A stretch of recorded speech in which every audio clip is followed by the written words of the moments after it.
자, 우리 11장 제목 봅시다. 괄호 안에는 하나됨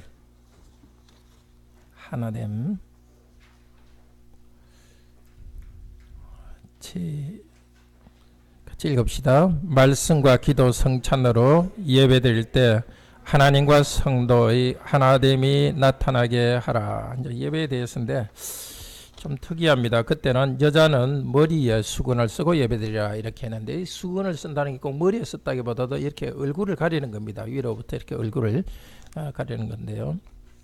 왜 그렇게 했느냐? 지금은 그런 관례가 없어졌습니다. 그런데 그때는 그것을 통해서 영적으로 가르치는 게 있었습니다. 머리에 수건는 것을 통해서 3절에 보면은 그렇게 한 이유가 나오는데요.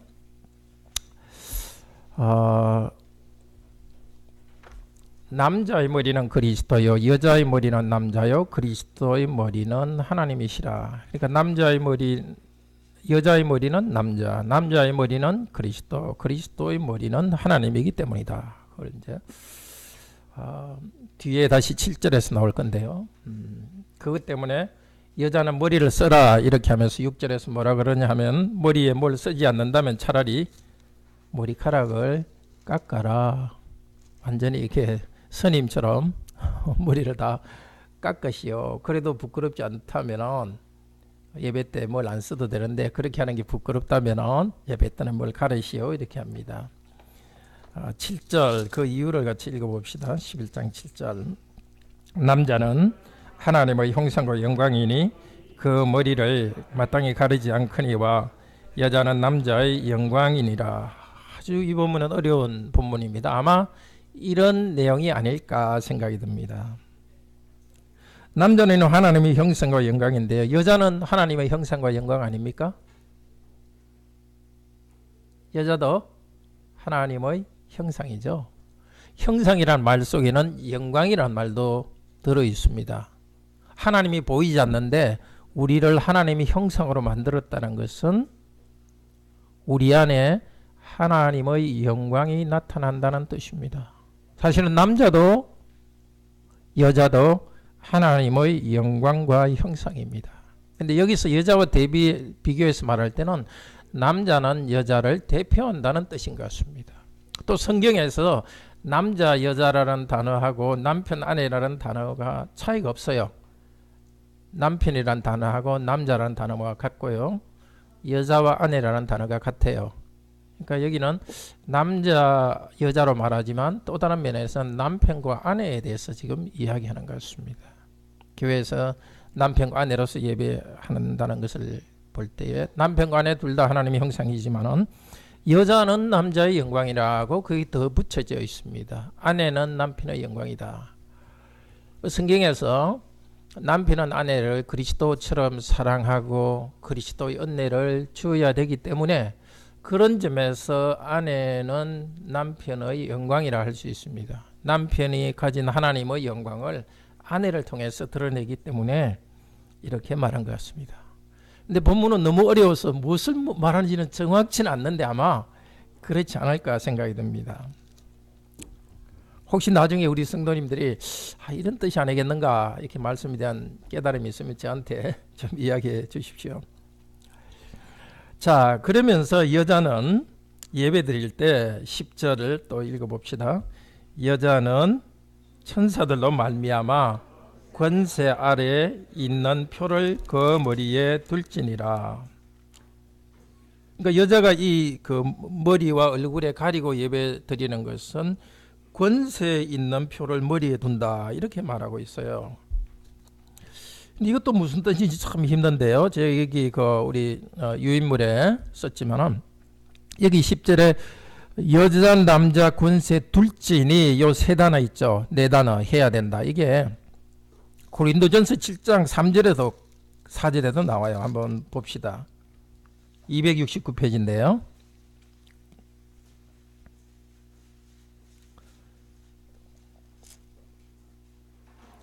이 3절 4절에 보면 3절에 보면 남편은 그 아내에, 그러니까 남자 여자 똑같은 말이거든요.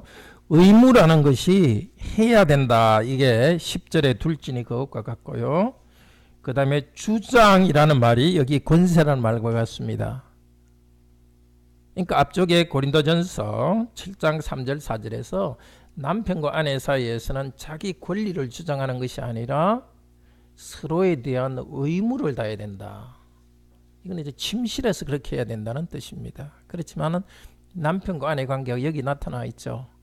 그러니까 남편과 아내는 어떻게 하나 되느냐 하면 자기의 권리를 주장하지 않고 의무로서 상대방을 섬기는 것이 남편과 아내의 관계입니다. 마찬가지로 예배 때도 그런 관계를 가지고 예배를 드린다는 뜻인 것 같아요. 예배 때도 그냥 너는 너 나는 나가 아니라 남편과 아내로서 하나의 공동체로서 예배를 드리는 것 같습니다. 그러니까 때로는 또 많은 경우에는 아내가 남편보다 똑똑한 경우도 많죠. 혹시 우리 교인들 중에도 남편 여러분 그렇게 느끼는 분이 있을지도 모르겠습니다. 그럼에도 불구하고 아내가 남편에게 순종합니다. 그 머리의 질서가 있기 때문에 하나됨은 순종으로 나타납니다. 또 남편에게 권위를 인정해 줍니다.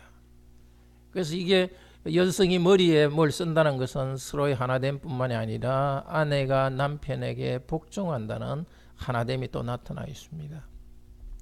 그래서 이렇게 아마 초대교회에서 아내들이 머리에 뭘 쓰고 예배 드리는 걸 볼 때 남편들은 우리는 이렇게 하나된 가운데 예배를 드리는구나 그걸 깨닫고, 또 남편들은 참 아내가 나보다 좀 똑똑한데도 이렇게 참 나의 권위 아래 있다는 표시로서 이렇게 하는 걸 보니까 참 훌륭하다. 나도 무슨 일이든지 순종해야 되겠다. 그렇게 생각하지 않았겠는가. 자, 이렇게 한 몸으로 또 섬기는 마음으로 예배 드릴 때 7절에 보면 남자는 하나님의 형상과 영광이니, 예배 가운데 하나님의 영광이 나타난다는 뜻으로 말하는 것 같습니다. 그리고 여기서 핵심은 예배 가운데서 예배는 하나님의 영광이 나타나는데 그 예배 요소가 앞쪽에 내가 이야기하지 않고 넘어갔는데요. 기도 여기 4절에 보면 예언할 때 혹은 기도할 때 머리를 쓰라 이렇게 하는데요. 예언이라는 것, 기도라는 것은 예배의 요소죠. 예언은 말씀 전하는 겁니다. 하나님 말씀을 전하는 것이고, 기도는 우리가 하나님께 말씀 받은 자로서 하나님께 기도를 하거나 찬양하는 것도 기도라 그럽니까? 그러니까 교회에 모여서 예언과 기도가 있다는 것은 말씀과 기도와 찬양으로 예배 드릴 때 어떻게 해야 되느냐?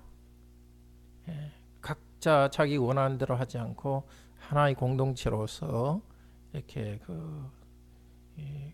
그렇게 예배드리고, 특별히 남편 아내가 서로 하나된 사랑과 순종으로 하나된 가운데 예배드리고, 그렇게 서로 관계 속에서도 예배드릴 때 하나님께서 예배 가운데 하나님 당신을 드러낸다는 것입니다. 자, 예배의 또 다른 요소가 뭐죠? 말씀과 성찬과 제가 답을 해야겠네요. 말씀과 기도와 또 성례가 있죠. 그래서 17절 뒤에부터는 성찬에 대해서 이야기합니다. 고린도 교회의 성찬에서는 21절에 보면은 문제가 있었습니다.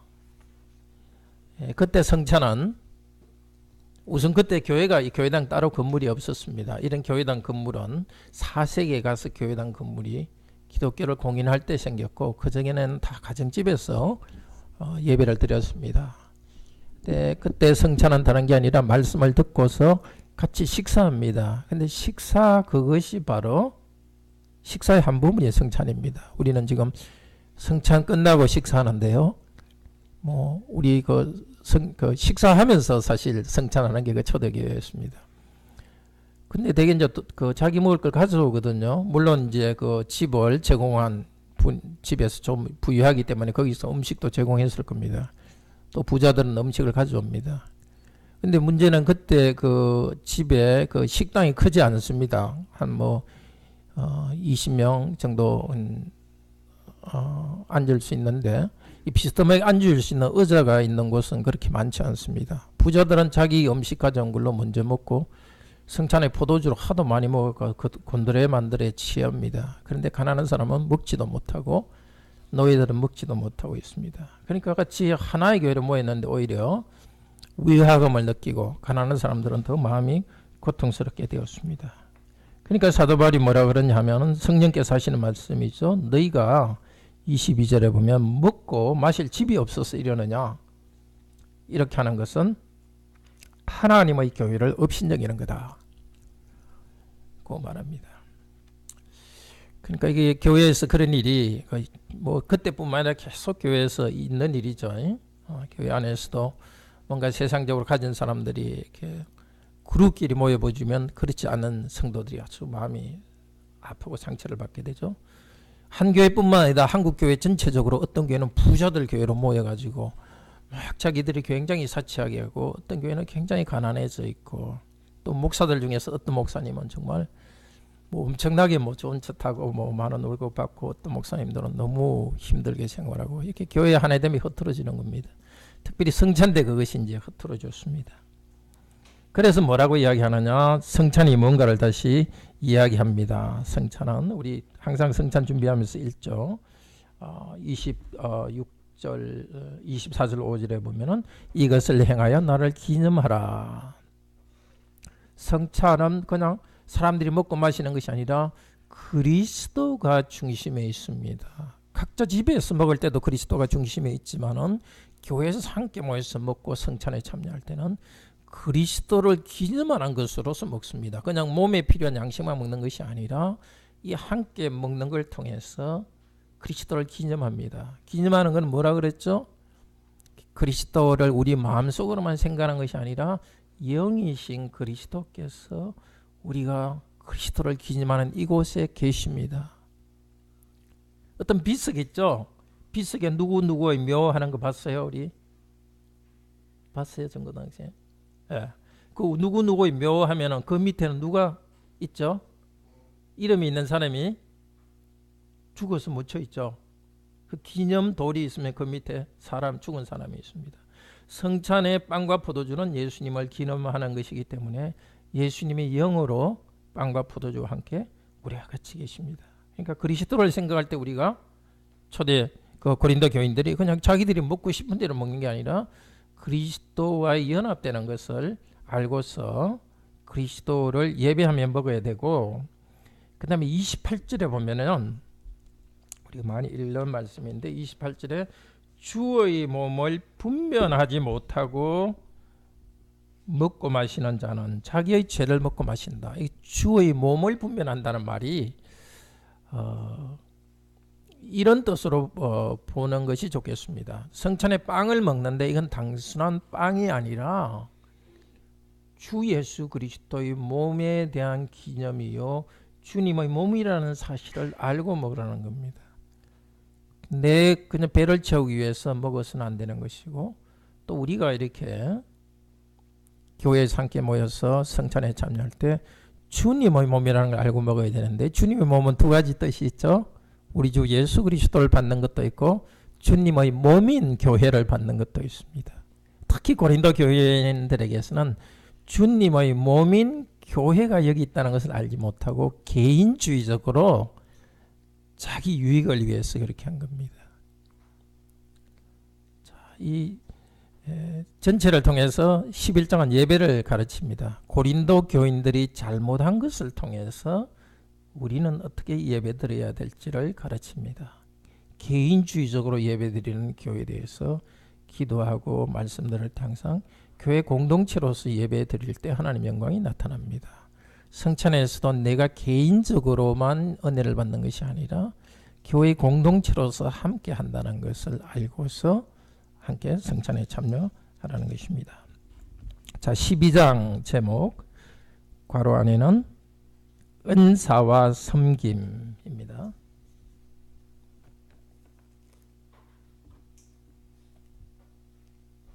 제목 읽읍시다. 삼일째 하나님은 은사와 섬김의 다양성, 지체의 다양성 가운데 서로를 사실 돌아보게 하신 것입니다. 자, 교회에 여러 은사들을 주셨습니다. 저는 말씀 전하는 은사로서 전합니다. 또 여러분들이 또 헌금의 은사로서 헌금합니다. 또 서로 위로할 수 있으니까 서로 이야기하면서 위로해 줍니다. 이 은사를 준 목적은 3절에 있습니다. 교회 여러 가지 일이 있지만 가장 핵심은 12장 3절 읽읍시다. 그러므로 내가 너희에게 알리노니 하나님의 영으로 말하는 자는 누구든지 예수를 저주할 자라 하지 아니하고 또 성령으로 아니하고는 누구든지 예수를 주시라 할 수 없느니라. 하나님께서 교회에 성령님을 주셔서 여러 은사를 주셨습니다. 그 목적은 예수님은 주님이라고 고백하도록 하기 위해서입니다. 자, 그러면 은사는 여러 가지입니다. 4절, 5절, 6절에 보면 은사, 직분, 사역은 여러 가지다 이렇게 했는데 이 뜻이 있습니다. 은사는 하나님이 은혜를 주셨다는 뜻입니다. 두 번째, 직분이라는 것은 종으로 섬긴다는 뜻입니다. 그 다음에 사역은 여러 가지나 그 결과로서 일이 잘 돼가지고 열매가 낳는 겁니다. 그러니까 하나님께서 우리 교회 안에 은사를 주셨고 말씀 전하는 은사를 받은 목사는 목사로서 종으로 섬겨야 되고 그 결과로서 성도들이 말씀을 듣고 성장합니다. 또 섬기는 은사를 받은 우리 분들은 집사로서 섬기고 또 그 결과로서 성도들이 어려운 가운데서 기쁨을 얻게 됩니다. 자, 이 모든 것은 성령님이 나타납니다고 말합니다. 7절에 보면 성령을 나타내심은, 그러니까 한 분 성령님이 다양하게 나타납니다. 그러니까 교회 안에 여러분들이 우리 성도님들이 가진 다양한 은사, 또 교회 안에 다양한 섬김이 있지 않습니까? 뭐 청소, 뭐 설거지, 성찬 준비하는 거, 또 뭐 주보 줍는 거, 모든 잔잔한 것부터 또 우리가 사실 뭐 잔잔한 게 아닙니다. 힘든 거, 또 우리가 서로에게 앉아서 대화하고 이 모든 것, 이 모든 것은 성령님께서 우리 가운데 나타나서 서로에게 유익을 줍니다. 자, 그런데 고린도 교인들에는 이것도 문제였습니다. 은사가 누구는 좋고 누구는 나쁘고 또 이러면서 교회 안에 뭔가 분열이 또 생겼습니다. 거기에 대해서 이제 교회가 무엇인지를 가르칩니다. 자, 12절부터 그리스도의 한 몸에는 12장 12절에는 그리스도의 한 몸에는 다양한 지체가 있다고 합니다. 한번 볼까요? 우리 몸이 자기 몸을 한번 보세요. 몸은 하나인데 여러 개가 붙어 있죠. 지체는 가지처럼 몸에 붙어 있다는 뜻이에요. 가지처럼 손발 이런 게 붙어 있습니다. 몸은 하나지만은 지체는 여러 가지고 지체는 여러 가지나 몸은 하나입니다. 그러니까 교회 안에서도 교회는 한 교회지만 여러 사람이 교회에 있습니다. 근데 어떤 사람은 아이고 나는 이렇게 생각해 봅시다. 발이 말하기를 나는 발이니까 항상 문제 있는 데 다니고 손이 아니니까 나는 몸이 아닌가 보다. 그러면 발이 몸에 붙어 있지 않아요? 그래도 몸에 붙어 있죠. 마찬가지로 교회 안에서도 나는 교회에서도 뭐 다른 사람 앞에 드러나지도 않고 이스나마나한가 보다. 그렇게 생각하더라도 여러분은 하나님 교회에서 중요한 사람들입니다. 그리스도의 몸의 지체입니다. 또 어떤 사람은 나는 사람들이 많이 인정해주고 뭐 목사인 저 같은 사람이 조금 그럴 유혹에 빠질 수 있겠죠. 나는 항상 다른 사람 앞에 서니까 나는 수 있어야 되고 다른 사람은 없어도 되나 보다. 제가 그렇게 생각하지 않습니다만은 하여튼 그렇게 생각할 위험도 있다는 거죠. 또 여러분도 우리 성도님들도 뭔가 다른 사람 앞에 말씀도 잘 깨닫고 뭐든지 잘 하기 때문에 나는 꼭 있어야 되고 그냥 저 사람은 교회 왔으면 별로 뭐 하는 것도 없고 꼭 있어야 될까? 그렇게 생각하지 말라는 겁니다. 하나님께서 우리 몸에 모두를 꼭 필요한 것으로 주셨습니다. 나는 항상 도움만 받는데 교회에 있어야 될까? 저 사람은 도움 받는데 교회에 있어야 될까? 하나님은 아십니다. 그런 각각의 사람들을 통해서 교회라는 이 하나의 그 교회를 아름답게 만들어 가십니다. 특별히 우리는 교회에서 아름답지 못한 지체, 여기 보면은 23절에 나오죠. 23절 한번 볼래요? 예. 한번 같이 읽읍시다. 우리가 몸에 덜 귀히 여기는 그것들을 더욱 귀한 것들로 입혀주며 우리의 아름답지 못한 지체는 더욱 아름다운 것을 얻느니라. 예. 22절에 보면 약하게 보이는 것. 전쟁 때요, 쇠를 갖다 어디다 이렇게 주로 붙여요? 여러분 전쟁 때 갑옷 있는 거 보면 어디에다 주로 붙이죠? 가슴이나 배 이런 데 붙이죠. 왜냐면 이 패나 위장은 아주 약하거든요. 그러니까 그걸 보호하기 위해서 강하게 합니다. 교회에서도 약한 성도들을 더 이렇게 배려해 줍니다. 또 여기에 아름답지 못하다, 이건 원래 수치스럽다는 뜻이에요. 이 구약에서는 하체다 이렇게 쓰이는데 성적 기관을 말합니다. 옷을 입을 때도 항상 우리 그 부분에 이렇게 항상 잘 가리죠. 그래서 마찬가지로 교회에서 우리 성도들이 서로 덮어주지 않으면 좀 부끄럽게 될 수 있는 성도들은 교회가 이렇게 서로 덮어줍니다. 죄 때문에 힘든 성도들도 잘 이렇게 인도해가지고 그 죄를 덮어서 죄로부터 벗어나게 해주고, 또 너무 경제적으로 힘들어서 부끄럽게 될 수 있으면 교회가 함께 그런 경제적인 힘든 걸 덮어줘가지고 아름답게 해서 교회 전체가 아름답게 합니다. 그래서 교회는 함께 기뻐하고 함께 슬퍼하는 공동체입니다. 26절 같이 읽읍시다. 만일 한 지체가 고통을 받으면 모든 지체가 함께 고통을 받고, 한 지체가 영광을 얻으면 모든 지체가 함께 즐거워하느니라. 이것이 교회입니다. 그런데 이렇게 해라 하는 명령이 아닙니다. 전부 명령이 아니에요. 12장에서 명령은 31절 하나밖에 없습니다. 그러니까 여기서 무엇을 말합니까? 하나님께서 성령님을 통해서 세우신 교회는 원래 이렇다는 겁니다. 자, 그러니까 우리들이 들어와 있는 교회는 원래 이렇게 복된 교회입니다. 근데 왜 그렇게 잘 안 될까요? 많은 경우에 우리가 아직 믿음이 약해서 때문입니다. 그러니까 우리가 믿음이 약해서 많이 누리지 못해도 우리보다 먼저 성령께서 우리 교회를 이렇게 만들어 주셨습니다. 그러니까 우리가 함께 힘든 사람과 함께 울고, 성도들이 참 좋은 일이 있으면 함께 즐거워하자. 그렇게 우리가 결심하기 전에 먼저 알아야 될 것은 하나님께서 우리들을 이미 그렇게 만들었다는 사실을 알아야 됩니다.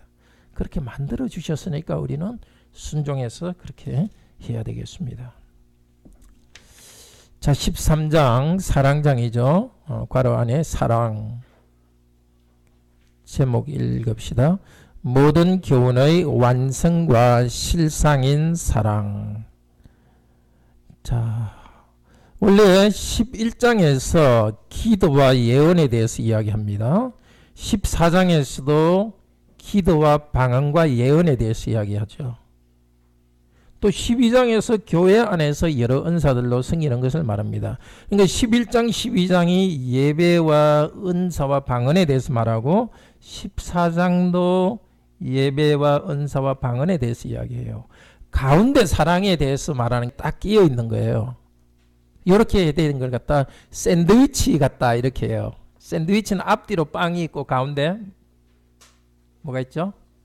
뭐 치즈나 뭐 그런 게 들어있죠. 이 가운데 있는 게 중요해요. 단팥빵도 안쪽에 있는 거 팥이 중요하듯이 이 가운데 있는 걸 통해 가지고 이 은사를 어떻게 사용해야 되는지를 가르치는 겁니다. 여러 가지 말씀의 깨달음도 있고 하나님께 주신 것이 있는데 그걸 가지고 자랑하고 시기 질투하지 말고 사랑 가운데 사용하라고 여기 들어 있습니다. 그럼 물론 이제 우리가 항상 삶에서 사랑하라는 교훈도 되지만은 이 본문에서의 맥락은 그렇다는 겁니다. 자, 사랑이 없으면 아무것도 아닙니다. 사랑이 있으면 어떻게 되는가? 여러 가지를 이야기하는데 사랑은 4절에 보면 시기하지 않고 자랑하는 자가 되지 아니하며, 특별히 이 말을 하는 이유가 고린도 교회는 서로 시기하고 자랑하고 교만했어요. 나는 예언한다, 방언한다, 나는 지식이 많다 그랬고 자랑하는 것에 대해서 자랑하지 않는다. 그 다음에 사랑이 있으면 아주 중요한 것이 인내입니다. 7절 읽읍시다. 모든 것을 참으며 모든 것을 믿으며 모든 것을 바라며 모든 것을 견디느니라. 예. 두 번이나 모든 것을 어떻게 해요? 참으며 견디느니라. 사랑의 중요한 것은 인내입니다. 그러니까 사랑은 이렇게 느낌이 아닙니다. 정말 부족하더라도 끝까지 한 번 참고 끝내는 것이 아니라 끝까지 참는 것이 사랑입니다. 아마 다른 부분 한 군데도 여기에 대해 사랑이라는 인내란 말이 나올 겁니다. 여기 4절에도 나오네요. 사랑은 오래 참고. 그러니까 참는다는 말이 3번이나 나와요. 그러니까 정말 여러분이 되게 노래할 때 사랑은 언제나 오래 참고 이렇게 굉장히 이렇게 가볍게 부르는데 사랑은 좀 무겁습니다. 아주 정말 힘들게 해도 계속 말해도 말 안 들어도 물론 부모님 입장에서는 끝까지 참으면서 아이들을 설득해야 되고 우리 자녀들도 부모님이 참 이렇게 좀 우리 부모님 좀 좋아졌으면 좋겠는데 부모님 부족한 게 있어도 끝까지 참으면서 부모님 위해서 기도하고 사랑에서는 인내가 아주 중요합니다. 근데 이 모든 우리가 가진 지식이나 모든 것은 다 패한다, 없어진다 그렇게 합니다. 7절, 8절, 9절에 보면은 지식도 패하고 방언도 패하고 성경 지식도 다 이제 없어집니다. 언제? 예수 그리스도께서 오시면. 그냥 그리스도께서 오시면 다 압니다. 그러니까 지금 우리가 가진 지식은 부분적입니다. 13절에 같이 읽읍시다. 그런즉 믿음, 소망, 사랑 이 3가지는 항상 있을 것인데 그 중에 제일은 사랑이라. 믿음, 소망, 사랑 그것은 항상 남아있지만 끝까지 남아있는 것은 사랑입니다.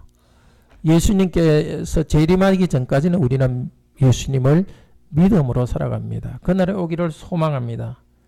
이제 예수님이 오시면 더 이상 믿고 소망할 것은 사라지고 사랑할 것만 옵니다. 근데 놀라운 것은 여기 고린도전서 13장은 사람끼리 사랑을 이야기하는데 끝날 때는 예수님에 대한 하나님에 대한 사랑으로 끝납니다. 사람에 대한 사랑인 줄 아는데 어느 순간 보니까 하나님에 대한 사랑으로 말하고 있죠. 그러니까 우리가 사람으로서 서로 사랑하기 위해서는 정말 하나님을 사랑하는 것이 먼저이어야 됩니다. 자, 14장 은사에 대해서인데요. 제목 성도의 관원의 유익을 위해 질서를 따라 예배하라. 초대교회는 이 성경이 없을 때는 예언의 말씀이 각 교회에 있었습니다. 그래서 교회에 필요한 계시의 말씀을 주셨습니다. 그리고 기도할 때도 찬양할 때도 방언의 말씀, 특별한 계시의 말씀을 주고 다른 나라 사람들이 하는 말을 통해서 또 예배하도록 했습니다. 개인적으로 방언은 원래 함께 모여서 하도록 한 것이 아니라 개인적으로 하나님께 기도할 수 있도록 준 겁니다. 그러니까 방언은 다른 사람이 알아듣지 못하니까 그냥 하면은 다른 사람한테 도움을 주지 못합니다. 그래서 교회에서 방언을 할 때는 항상 통역을 하라 그렇게 했습니다. 근데 일반적으로는 그 예수 그리스도의 계시 말씀이 완성됐기 때문에 그런 예언의 말씀이 따로 우리에게는 필요 없겠죠. 이렇게 풍성한 예언의 말씀이 있으니까. 또 예언과 예언의 시대에 방언이 있었습니다. 그러니까 일반적으로는 그 방언이 꼭 있어야 될 이유는 없어졌습니다. 그렇지만은 성령님께서 방언과 예언을 주신 성령님께서는 지금도 일하실까요? 안 하실까요? 강력하게 일하십니다.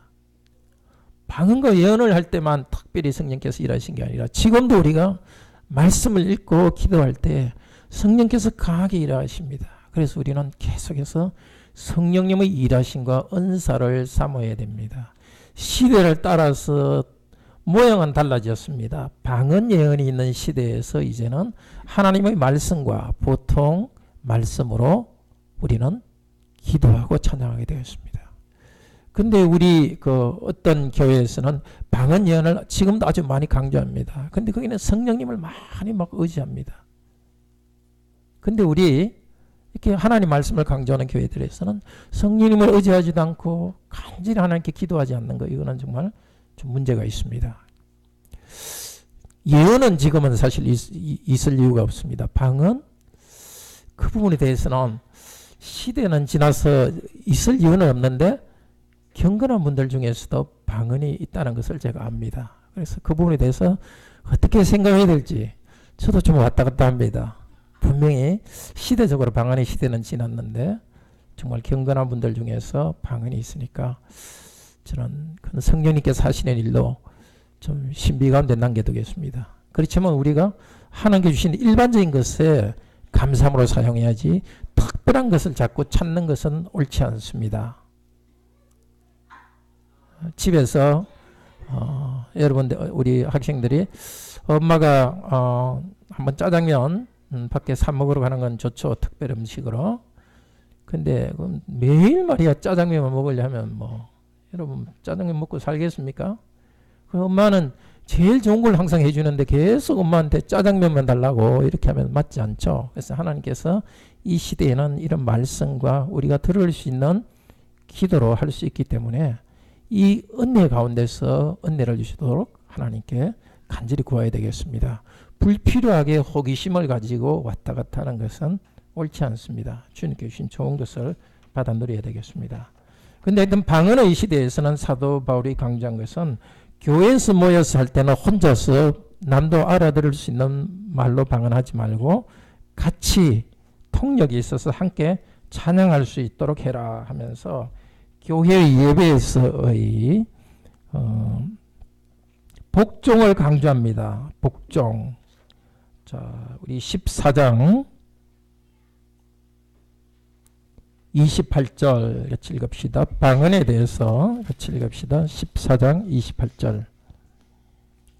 만일 통역하는 자가 없으면 교회에서의 잠잠하고 자기와 하나님께만 말할 것이요. 자기한테 어떤 방언이 있다고 해가지고 막 하는 것이 아니라 항상 교회의 유익을 위해서 자기는 절제해야 됩니다. 또 예언하는 사람도 30절에 보면 잠잠할지니라. 다른 사람이 말할 때도 잠잠하고, 그 다음에 32절에 보면 예언하는 자들의 영은 예언하는 자들에게 제재를 받느니라. 제재를 받는다는 것은 복종한다는 뜻입니다.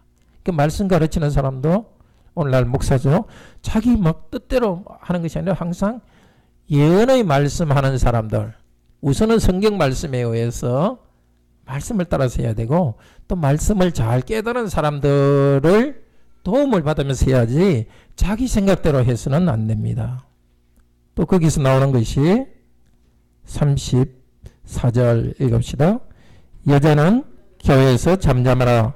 그들에게는 말하는 것이 허락함이 없나니 율법에 이른 것 같이 오직 복종할지니라. 여성들에게도 또 복종하라 합니다. 언뜻 들으면 왜 여자만 복종해야 되느냐 하는데 그게 아니라 앞쪽에 누구를 보고 복종해라 그랬죠? 방언의 은사를 받은 사람도 항상 복종하면서 해야 되고 예언의 은사를 받은 사람도 복종해야 됩니다. 그리스도인은 항상 복종하는 삶이 되어야 되고 특별히 여자 아내는 남편에게 복종해야 되고 바로 그것 때문에 교회에서 잠잠하라는 말을 했습니다. 그런데 중요한 것은 35절입니다. 읽읍시다. 만일 무엇을 배우려거든 집에서 자기 남편에게 물을지니 여자가 교회에서 말하는 것은 부끄러운 것이라. 그러니까 여자에게 자기 남편이 복종하라고 배우라 그랬습니다. 그러니까 여자가 교회에서 잠잠하라는 것은 다른 말로 하면 남편들이 말씀을 잘 배워가지고 아내들을 충분히 가르칠 수 있도록 하라는 것입니다. 그러니까 교회에서 여성들이 잠잠하라는 것은 다른 말로 하면 가정의 말씀이 풍요롭고 또 남편이 그 책임을 다해야 된다는 겁니다. 그래서 우리 교회에서 뭐 우리가 많이 성경 공부하고 교회 모임도 당연히 교제하고 필요합니다만은 제일 중요한 게 우리 가정이 바로 서서 남편과 아내 자녀들이 가정에서 말씀을 잘 배우도록 하는 게 참으로 중요합니다. 자, 15장이 굉장히 중요한 부활장인데 이것으로 끝내야 되겠습니다. 다음 주에 혹시 시간이 되면 15장은 좀 하도록 하겠습니다. 같이 기도합시다. 주님 감사합니다. 오늘도 주님 말씀을 우리에게 주셔서 감사합니다. 예배 가운데 하나님께서 큰 영광으로 다가오십니다. 그때 저희들이 교만하지 않도록 하시고 참 서로가 겸손하게 복종하면서 또 하나의 교회로서 말씀을 듣고 찬양하고 또 하나의 교회로서 성찬에 참여하게 하소서.